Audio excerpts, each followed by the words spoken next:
परम शांति।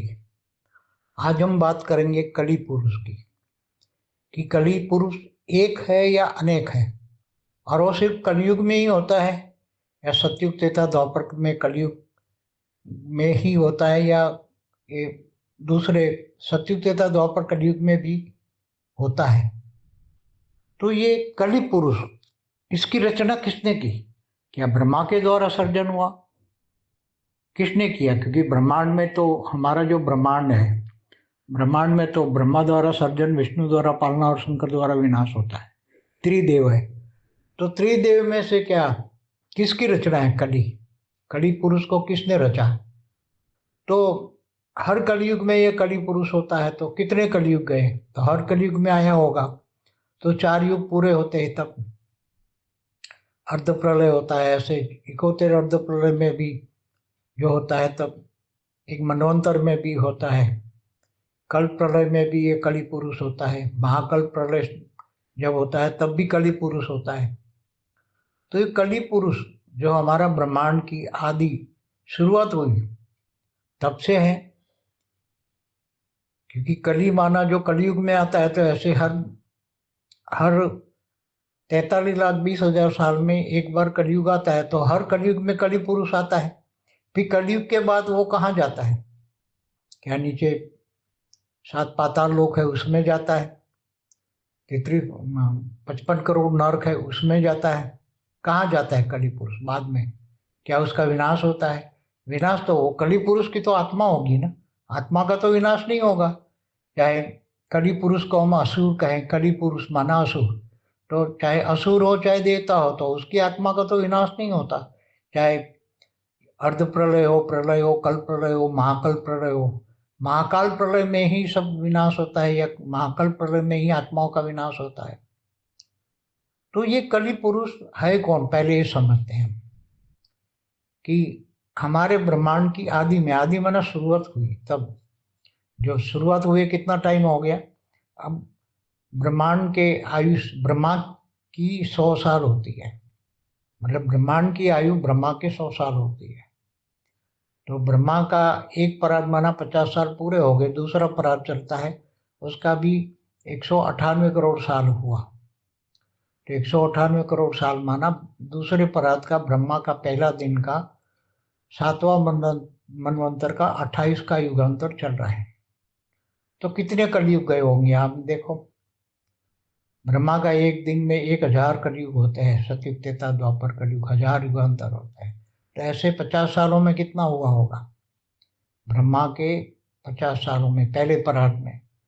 तो ब्रह्मा का एक साल माना 31 खरब 10 अरब 40 करोड़ साल होता है। तो उसमें कितने कलयुग गए होंगे? तो ब्रह्मांड की आदि में, ब्रह्मांड की आदि में जब ब्रह्मा ने 7 परम पुरुष की रचना की, 7 परम पुरुष थे, उसका शरीर परम तत्वों का था, आत्मा थोड़ी परम लाइट की थी, हल्की सी परम लाइट थी, ज्यादा तो नहीं थी, मगर शरीर परम तत्वों का था।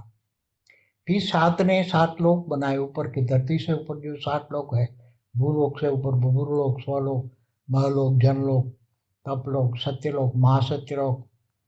तो ये 7 लोक बनाए। ये 7 लोक में ये 7 परम पुरुष ने अपने संकल्पों के द्वारा, पहले संकल्पों द्वारा सृष्टि बनाई जाती थी।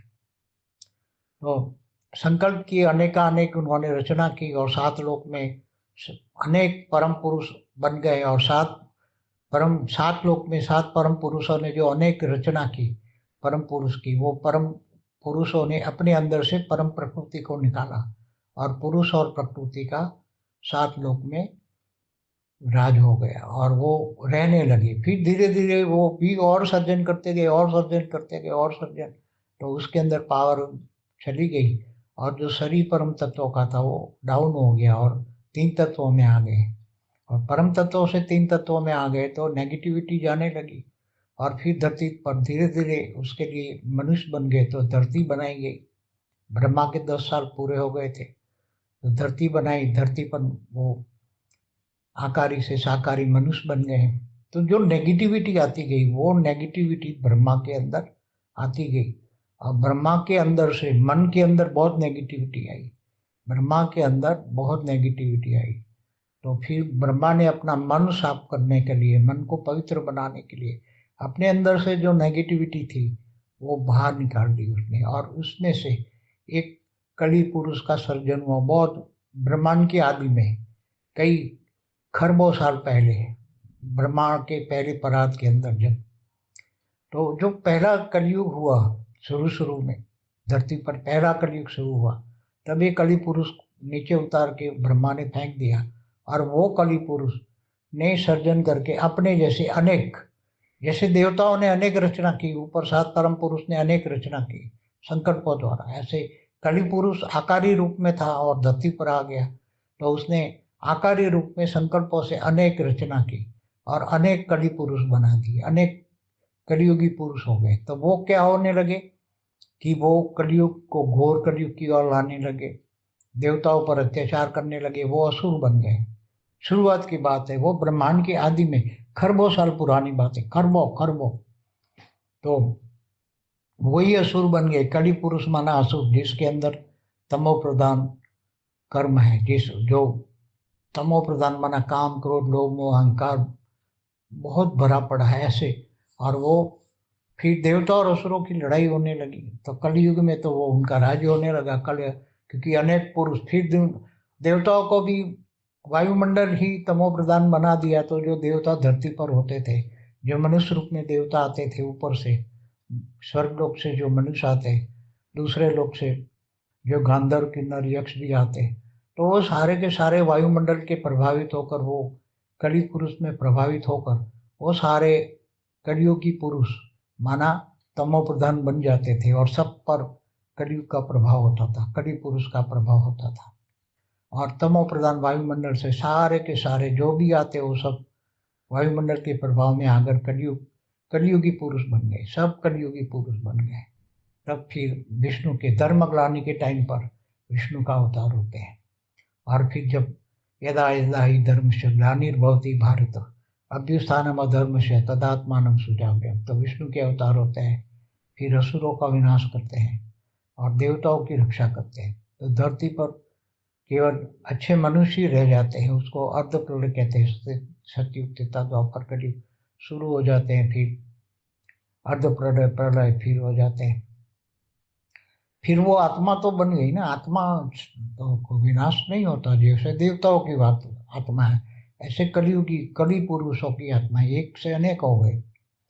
तो वो फिर धीरे धीरे क्या करते, संस्कार के अंदर नीचे सात पाताल लोक में चले जाते हैं कली पुरुष।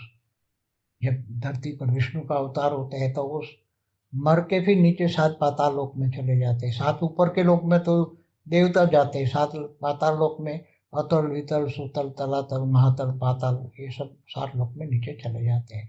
और इससे और भी गिर जाए तो 55 करोड़ नरक में चले जाते हैं। मगर उसकी आत्माओं का, कलियुगी पुरुष की आत्माओं का अस्तित्व तो होता ही है, वो कभी भी वो आत्माएं का विनाश नहीं होता। फिर जब वो धीरे धीरे ऊपर आते हैं, कलयुग आता है, तो कलयुग के अंत में तो वो नीचे से ऊपर आ जाते हैं, सारे असुर ऊपर आ जाते हैं। कली पुरुष को हम असुर कहेंगे। और देवता है जो होते हैं वो देवता भी आ जाते हैं, गांधर्व किन्नर यक्ष देवता सब कलयुग के अंदर तो सभी ऊपर से नीचे आ जाते हैं। तो बहुत पब्लिक हो जाती है, 250 करोड़ लगभग, हर कलयुग में 250 करोड़, कलयुग के अंत में 250 करोड़ होता है। फिर अर्ध प्रलय प्रलय कल्प प्रलय में भी वो आत्माएं नीचे चली जाती हैं। कल्प प्रलय में भी आत्मा जब पूरी विष्णु सूर्य में प्रवेश करके 12 सूर्य की रोशनी करता है, तब सब तीनों लोग नीचे सात पाताल लोग 55 करोड़ नग सब कुछ जला के भस्म करता है केवल। तो आत्मा तो बसती है कली, चाहे कली बड़ा असुरों की हो देवताओं की हो, तो हर बार एक कलयुग में आ जाते हैं, नीचे से पाताल लोक से ऊपर आ जाते हैं और फिर मनुष्य बन जाते हैं। मनुष्य का प्रभाव तमो प्रधान, कलयुग का असुरों का प्रभाव तमो प्रधान होता है, कामी क्रोधी लालची होते हैं, और फिर वो भयंकर नेगेटिव वायुमंडल बनाते हैं। तो सब देवता भी असुर, सब असुर धरती पर जो भी है, तो कलयुग का प्रभाव में ये होता है। फिर विनाश होता है, कलयुग का विनाश होता है, शंकर द्वारा विनाश। शंकर अपना तीसरा नेत्र खोल के अग्नि का तांडव मचाते हैं, पूरी धरती पर जलाकर भस्म कर देते हैं। तो हर 4 युग के बाद में ये कलयुग आता ही है।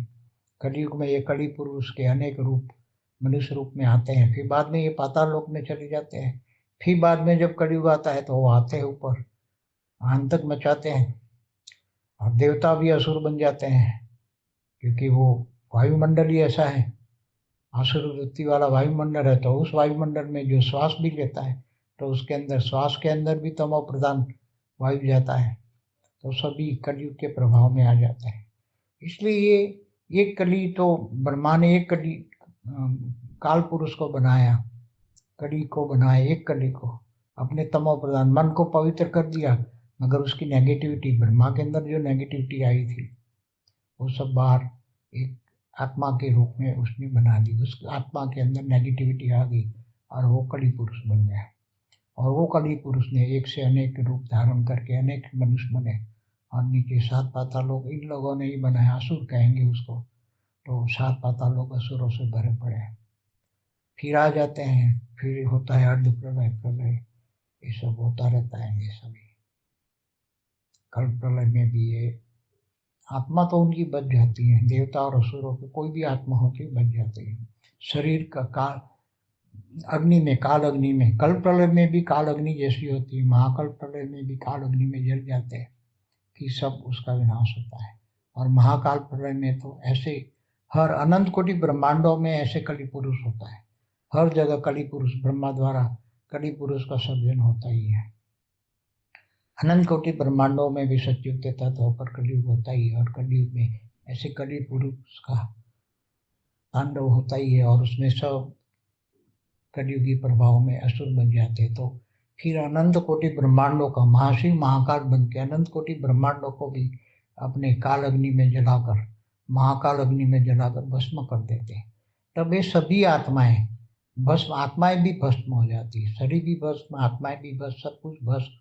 और वो उसका फिर अग्नि से परम अग्नि में, परम अग्नि से परम वायु, परम वायु से परम आकाश में, परम आकाश से परम महातत्व, फिर परम लाइट में धीरे धीरे धीरे प्रोसेस में लाके फिर परम लाइट जैसे पहले थी, चाहे शिव हो, महाशिव हो, परम महाशिव हो, चाहे मल्टीवर्स हो। तो ये सब कुछ प्रोसेस में आता ही है। जब ज्ञान सागर में डूबोगे तब सत्युग, त्रेता, द्वापर, कलयुग का पूरा नॉलेज आएगा। सब ज्ञान डिटेल में समझोगे तो ये सब समझ में आ जाएगा। नेगेटिविटी भी कहाँ से आई, तो ये ब्रह्मा द्वारा ही नेगेटिविटी क्रिएट की है कली पुरुष का, ये भी ब्रह्मा का ही सर्जन है। परम शांति। बेहद की परम शांति सोचो, बोलो परम शांति। Join us daily for our morning live meditation, Monday to Saturday, 5:30 to 6:30 a.m. Join us daily for live meditation, 10 p.m. to 11 p.m. on YouTube Live. Subscribe now. Website www.paramshanti.org. Email us anant@paramshanti.org. Like, share, subscribe. Join today.